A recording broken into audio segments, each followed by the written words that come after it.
Shawn right here from MuscularDevelopment.com at the 2017 USA's with big JON DELAROSA, a former USA champion. This is where you earned your stripes. This is where you got your pro card. How long ago was that? That was in 2011. So 6 years later, you got yourself an IFBB pro figure wife. Yeah. You've been around the world. How has this contest changed your perception of the globalization of bodybuilding? Because you've been all over the place. Yeah, I always say it, man. This sport has brought me so many great things. My wife, friends and fans all over the world.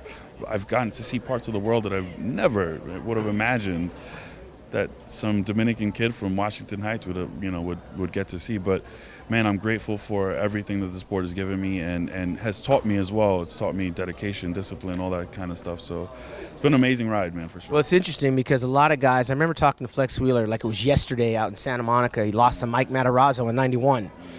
And he pretty much said that, you know what, if I don't win this show here in 92, I'm going to quit. And I mean, he was first runner-up the year before, and he actually won in 92. And of course, in 93, he won his first 3 shows, got a first runner-up in Olympia. His life was changed forever. Right. Coming into that USA's back in 2010, did you think, or could you see that it would open these opportunities for you on the scale that it has? No, absolutely not.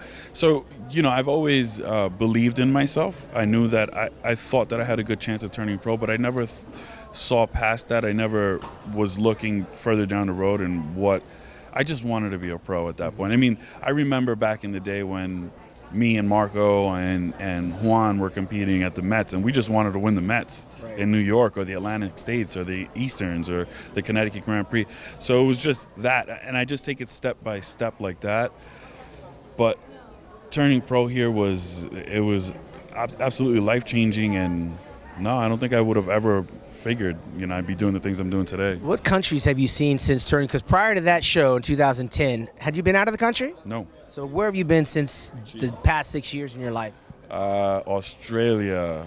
We went to Kuwait. I've been to South Africa. I mean, literally. In Canada numerous times. I mean, literally, I've been on every continent in the world. It's incredible. And that's something that someone here tonight may also have the opportunity to do should they follow in JON DELAROSA's footsteps. And by the way, you weren't the biggest thing coming out in 2010. So as that started to progress, tell me what the impact was and the perception from your family and your friends, who at the time you're just a bodybuilder. Now you're this professional international celebrity.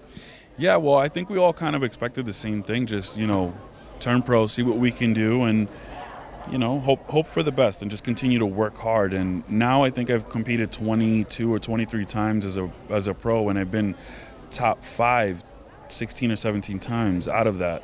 And, all New York pros, like tough competition. So with that kind of success, now you start to build a little confidence and a little excitement, and maybe we can be a New York Pro title champion or a Toronto Pro title champion. And, I've been fortunate enough to win the Chicago Pro already. So now you start to, build that confidence to maybe be, multiple winner of these shows. So it's kind of it is a process, like going from junior high to high school and high school to college and college on to the next level.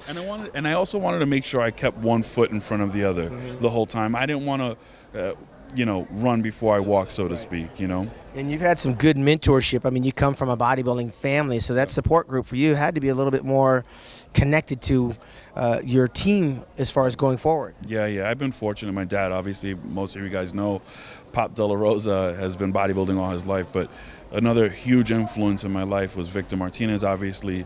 He kind of, again, there were moments where I definitely wanted to just, I still haven't done the Arnold. I'm doing the Arnold here in March. But I wanted to jump into the Olympia. And he was like, easy, there'll be a time for that. And it was more because he didn't want me to be disappointed in myself. He knows how hard I am on myself. So yeah, it seems like it's a sport of mentorship and also kind of if you have those examples ahead of you, but you'd never know where the road will take you. But if you come through this avenue here in Las Vegas, the USA Championships, again, like Flex Wheeler and Chris Cormier before you, I can remember Quincy Taylor and Idris Wardell, and so many USA champions have gone on to do so many wonderful things, and it's all because of this opportunity that's put you where you're at today. And how much are you weighing, by the way? I'm about 271 today, so. So if you're looking for food, don't go anywhere in the vicinity of Big John DeLaRosa. But we're going to get to the finals tonight and bring you all the coverage, play-by-play action, and paparazzi interviews from right here in Las Vegas. For John DeLaRosa, I'm Shawn Ray.